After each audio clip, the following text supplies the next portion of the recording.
Oh, hi everybody, I'm Whimsy. I'm back and welcome back to my channel. I'm so happy to have you today. And I'm just been drinking my Starbucks coffee. So yeah, so don't mind me if I get thirsty. I'm gonna have to give myself a drink. Ooh, that's very sweet, very chocolatey.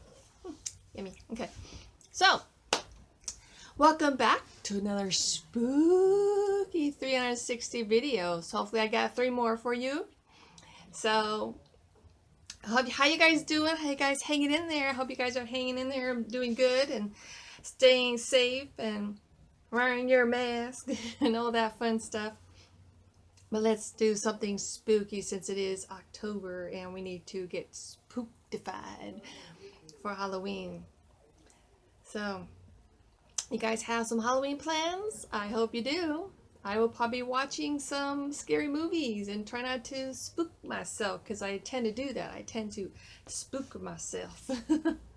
So, without further ado, let's get into this. So this one is called Ghost 360. Ooh, spooky. So, Ghost 360 by, I think it's Fyram Thepthong. I hope I said that right. So without further ado, let's open this up. And yay, I'm a little bit scared. Hopefully not too much jump scares, but hopefully a little bit. But let's get into this, guys, and see what this is all about. Now, if you don't know, these are 360 videos where you actually can move the screen, which is really cool. If you have VR, which I think would make it even cooler, because you can actually look all around, you can look up, you can look down.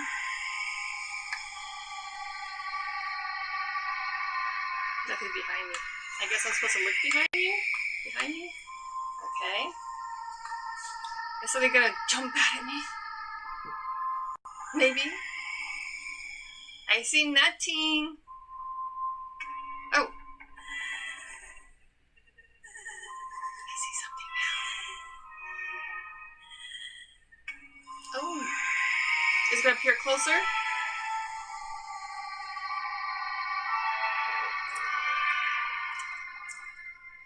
Okay.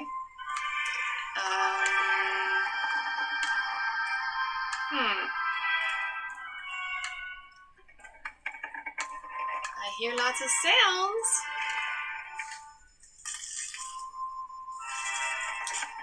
I don't see nothing. Oh. Oh. You guys see that? There's a ghost. A ghost girl watching a movie. Wait to watch a movie too. Is there any others or just her? Oh, I guess we're just supposed to stare. Oh! Oh, okay. She's got her back to me. Oh.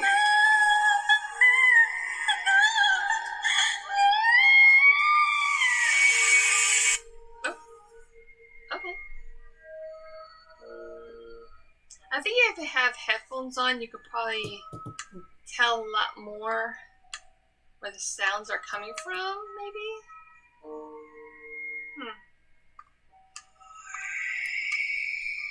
I hear spooky noises, but I don't see nothing.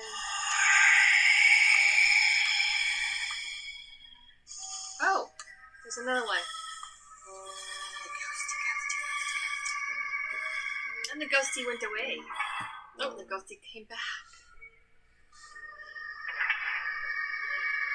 And the ghosty went away. I've been watching a lot of scary, which I probably shouldn't be doing. I've been watching a lot of scary YouTube videos.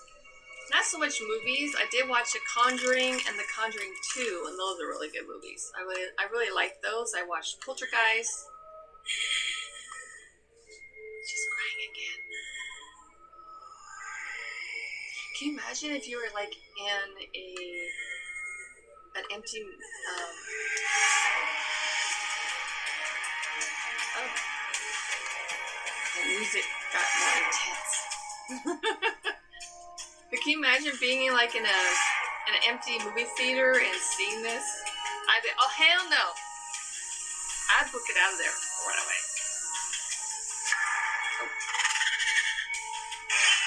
Oh, have a good drink.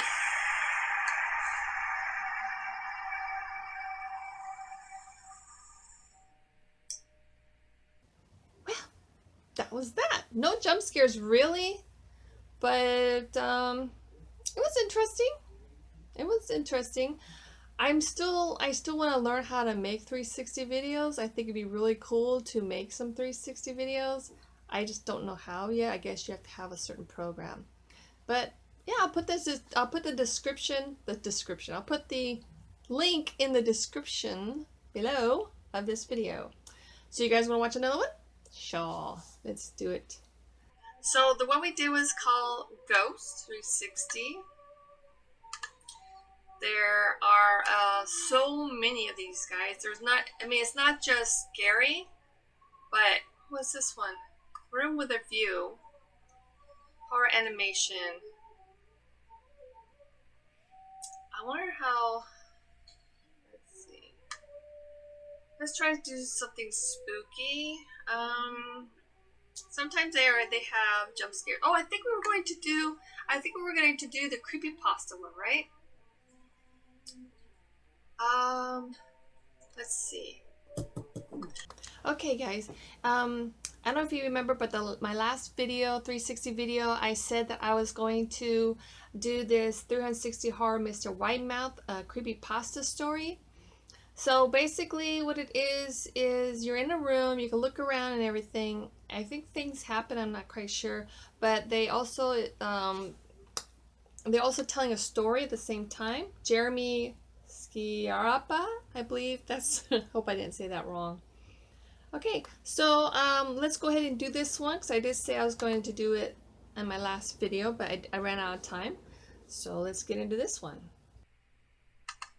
This creepypasta story is titled Mr. Whitemouth, written by Perfect Circle 35. During my childhood, my family was like a drop of water in a vast river, never remaining in one location for long. We settled in Rhode Island when I was 8, and there we remained until I went to college in Colorado Springs. Most of my memories are rooted in Rhode Island, but there are fragments in the attic of my brain which belong to the various homes we had lived in when I was much younger. Most of these memories are unclear and pointless, chasing after another boy in the backyard of a house in North Carolina, trying to build a raft to float on the creek behind the apartment we rented in Pennsylvania, and so on. But there's one set of memories which remains as clear as glass, as though they were just made yesterday. Right. I often wonder whether these memories are simply lucid dreams produced by the long sickness I experienced that spring, but in my heart, I know they were real. We were living in a house just outside the bustling metropolis of New Vineyard, Maine, population 643. It was a large structure, especially for a family of 3. There were a number of rooms that I didn't see in the 5 months we resided there. In some ways, it was a waste of space, but it was the only house on the market at that time, at least within an hour's commute to my father's place of work. The day after my 5th birthday, attended by my parents alone, I came down with a fever. The doctor said I had mononucleosis, which meant no rough play or fever for at least another 3 weeks. It was horrible timing to be bedridden. We were in the process of packing our things to move to Pennsylvania. What was Most of that? the things were just already packed away in boxes, leaving my room barren. My mother brought me ginger ale and books several times a day, and these served the function of being my primary form of entertainment for the next few weeks. Boredom always loomed just around the corner, waiting to rear its ugly head and compound my misery. I don't exactly recall how I met Mr. Whitemouth. I think it was about a week after I was diagnosed with mono. My first memory of the small creature was asking him if he had a name. He told me to call him Mr. Widemouth because his mouth was large. In fact, everything about him was large in comparison to his body. His head, his eyes, his crooked ear, but his mouth was by far the largest. You look kind of like a Furby. A Furby? I said as he flipped through one of the books. Mr. Widemouth stopped and gave me a puzzled look. Furby? Oh, What's a Furby? Oh shit, is that it? I shrugged. You know, the toy, the little robot with big ears. You can pet and feed them, almost like a real pet. This is why... Mr. Widemouth resumed his activity. Sorry, I'm pausing it. This is why I always... Okay, I lived in a house... Sorry to interrupt the story, but that just reminded me. I lived in a house, and there was right outside of my bedroom in the hallway was the square hole to the attic. You know, the kind you have to push it up and then move it to the side to go, I guess, to go in or whatever. And I always had to make sure that thing was closed before I could go to bed. And sometimes during the day, I would climb up the wall and I would open it up to look in there, which is really stupid for a kid to do. But if it was kept, if it was open, just a crack or whatever, then I would have really, really, really night terrors. I'd have really bad dreams. So this scene right here where that creature climbed out of this cabinet and went down the hole from the attic, that reminded me of that. That was pretty creepy if you think about it. But yeah, so okay, I'll continue. Sorry. Just wanted to give you my little story. You don't need one of those. They aren't the same as having a real friend. I remember Mr. Widemouth disappearing every time my mother stopped by to check in on me. I lay under your bed, he later explained. I don't want your parents to see me because I'm afraid they won't let us play anymore. He didn't do much during those first few days. Mr. Widemouth just looked at my books, fascinated by the stories and pictures they contained. The third or fourth morning after I met him, he greeted me with a large smile on his face. I have a new game we can play, he said. We have to wait until after your mother comes to check in on you. Of course. Because she can't see us play. It's a secret game.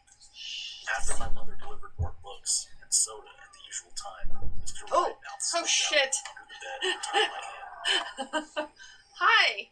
We have to go to the room at the end of this hallway, he said. I objected at first, as my parents had forbidden me to leave my bed without their permission. But Mr. Widemouth persisted until I gave in. Okay. The question had no furniture or wallpaper. Its only distinguishing feature was a window opposite the doorway. Mr. Widemouth darted across the room and gave the window a firm push, flinging it open. He then beckoned me to look out at the ground below. We were on the second story of the house, but it was on a hill, and from this angle the drop was farther than 2 stories due to the incline. I like to play pretend up here, Mr. Widemouth explained. I pretend that there's a big, soft trampoline below this window, and I jump. If you pretend hard enough, you bounce up like a little feather. I want you to try. I was a 5-year-old boy with a fever, so only a hint of skepticism darted through my thoughts as I looked down and considered the possibility. It's a long drop, I said. But that's all part of the fun. It wouldn't be fun if it was only a short drop. If it were that way, you may as well bounce on a real trampoline. I toyed with the idea, picturing myself falling through thin air only to bounce back to the window on something unseen by human eyes. But the realist in me prevailed. Maybe some other time, I said. I don't know if I have enough imagination. I could get hurt. Mr. Widemouth's face contorted into a snarl, but only for a moment.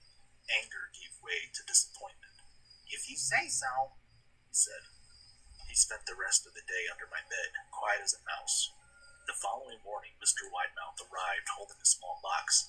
I want to teach you how to juggle, he said. Okay, hold on. I just need to pause this right here. You know, like in movies where there's always a creature underneath the bed, or people get scared and they look underneath the bed? This is why right now I do not have a bed frame. My mattress and box springs sit on the floor, okay? So nothing can be under my bed. All right? I don't know, when I was growing up and I had a canopy bed, so it was pretty high up and everything got underneath the bed, shoved underneath the bed. But, monsters hide under there. So this is why I do not sleep with, I do not have a bed frame. My mattress and box springs is actually on the floor. So, yeah. Just want to let you guys know that FYI. Let's continue with the story. Here are some things you can practice with before I start giving you lessons. Okay. I looked in the box. It was full of knives. My parents would kill me, I shouted. I'm sorry if this is a little cut weird. It's because, just so you guys know, if you do watch this, that there is some ads in the middle of the video, which annoys me. Like, I don't mind there's ads in the beginning of videos where you can just, skip. But when there's ads in the middle of stories or videos, it's so annoying. And I know that people do that so they can get, more money or whatever. But for a viewer, it's annoying. Just saying, just throwing that out there. If anybody agrees with me, let me know in the comments below. Let's continue. Horrified that Mr. Widemouth had brought knives into my room, objects that my parents would never allow me to touch. Uh-oh. I'll be spanked and grounded for a year. Mr. Widemouth frowned. It's fun to juggle with these. I want you to try it. I pushed the box away. I can't. I'll get in trouble. Knives aren't safe to just throw in the air. Mr. Widemouth's frown deepened into a scowl. Throw it down there. He took the box of knives and slid them under my bed, remaining there for the rest of the day. I began to wonder how often he was under me. I started having trouble sleeping after that. He's a kinky Mr. monster. Widemouth often woke me up at night, saying he put a real trampoline under the window. A big one that I couldn't see in the dark. I always declined and tried to go back to sleep, but Mr. Widemouth persisted. Sometimes he stayed by my side until early in the morning, encouraging me to jump. He wasn't so fun to play with anymore. My mother came to me one morning and told me I had her permission to walk around outside. She thought the fresh air would be good for me, especially after being confined to my room for so long. Ecstatic, I put on my sneakers and trotted out to the back porch, yearning for the feeling of sun on my face. Mr. Widemouth was waiting for me. I have something I want you to see, he said. I must have given him a weird look because then he said, It's safe. I promise. I followed him to the beginning of a deer trail, which ran through the woods. This is really cool. I really like this. This is an important path, he said. I've had a lot of friends about your age. When they were ready, I took them down this path to a special place. Special. You aren't ready, but one day I hope to take you there. I returned to the house, wondering what kind of place lay beyond that trail. Does he hang out in the attic? Mr. Widemouth, the last load of our things had been packed into a moving truck. I would be in the cab of that truck, sitting next to my father for a long drive to Pennsylvania.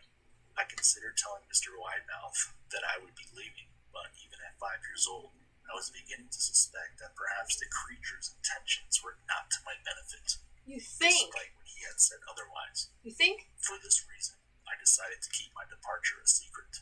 Knives, truck at jumping out a window. He was hoping to make it to Pennsylvania by lunchtime tomorrow with the help of an endless supply of coffee and a 6-pack of energy drinks. He seemed more like a man who was about to run a marathon rather than one who was about to spend 2 days sitting still. Early enough for you? He asked. I nodded and placed my head against the window, hoping for some sleep before the sun came up. I felt my father's hand on my shoulder. This is the last move, son. I promise. I know it's hard for you. As sick as you've been. Once Daddy gets promoted, we settle down and you can make some friends. I opened up my eyes as he backed out into the driveway. I saw Mr. Widemouth's silhouette in my bedroom window. He stood motionless until the truck was about to turn into the main road. He gave a pitiful little wave goodbye, steak knife in hand. I didn't wave back. Years later, I returned to New Vineyard. The piece of land our house stood upon was empty except for the foundation. As the house burned down a few years after my family left, Out of curiosity, I followed the deer trail that Mr. Widemouth had shown me. Part of me expected him to jump out from behind a tree and scare the living bejesus out of me, but I felt that Mr. Widemouth was gone, somehow tied to the house that no longer existed. The trail ended at the New Vineyard Memorial Cemetery. I noticed that many of the tombstones belong to children. Yay! Good story. Good story. Good story. I like the little things that happened while the story was being told. It wasn't just a still. So that was interesting to watch. I like that you could look around the room. That was pretty cool. The only thing I didn't like was the ads and the 2 ads twice in the middle of the video. But other than that, I liked it. It was pretty good. So do we have time for one more, my children? Let's see. Let's see. What do you guys want to see now? Michael Myers?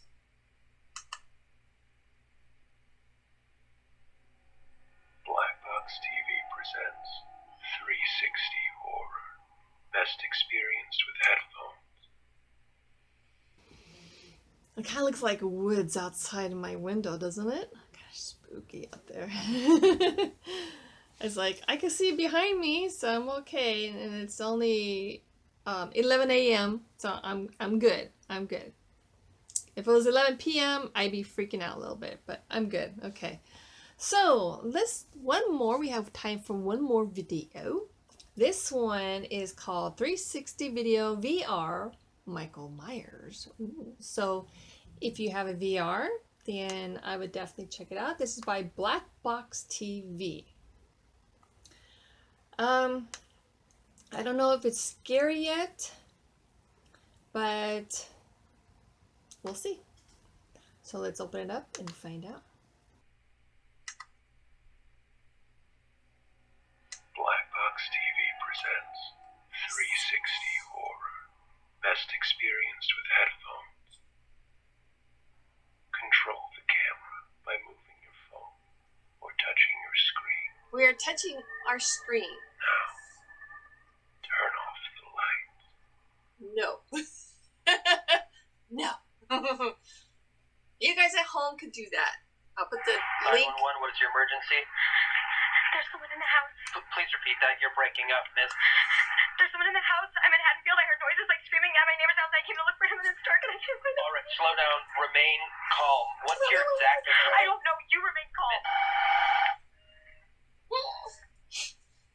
Hello? I don't know. You remain calm. Tony? Flashlight. The fucking flashlight.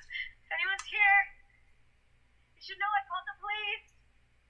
Yeah. We called the police. So. This is a spooky house. I'm just saying. Oh. Oh. Oh, shh. Oh my god. Oh. Hello. Sir? Are you okay? Sir? Turn on. You ever have those dreams where the lights, you can't turn on your lights? I hate those dreams. Is it gonna jump up and attack me now? What the hell? What's going on? What's going on? What's going on? I can't see nothing. Police are on their way.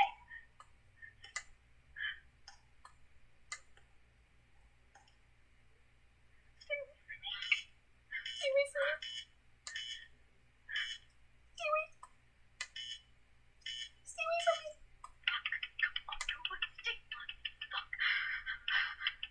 This is right, children. You always make sure you have plenty of flashlights and plenty of batteries. Yes. Okay, it's working. Okay, Tony, help is on the way. Okay, it's gonna be here. I'm here. I'm not gonna leave you. Okay, it's gonna be okay. Oh, I guess that must be Tony. Tony, are you okay? Speak to me. I don't think Tony is okay.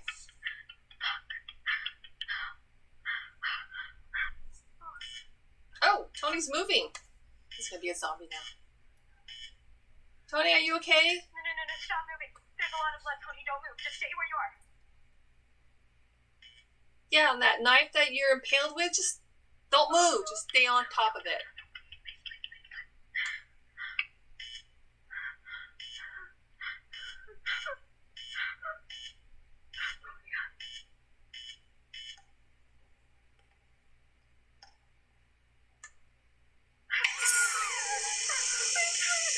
Oh! Is that Mike Myers? Why did you let him kill me? Oops. Why'd you let him kill me? I'm trying to help us. Tony.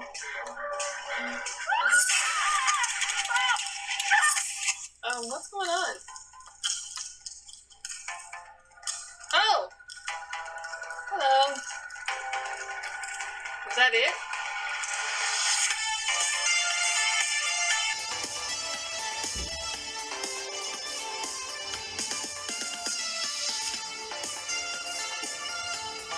Look, I'm in that little barbecue.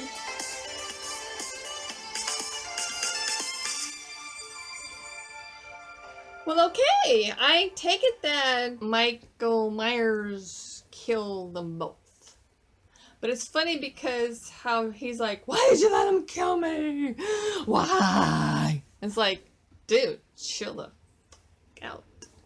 He's like, okay. Well, wasn't really any jump scares in this one, but I hope you guys still enjoyed the video. And if you did, please let me know in the comment section below. And if there are any other videos that spooky or scary videos that you guys would like for me to check out and have my reaction to, please let me know in the comment section below. And please like, comment, and subscribe so that we can build this channel together. So until next time, my lovelies, stay spooky, and I will see you in my next video. Bye-bye. Bye-bye.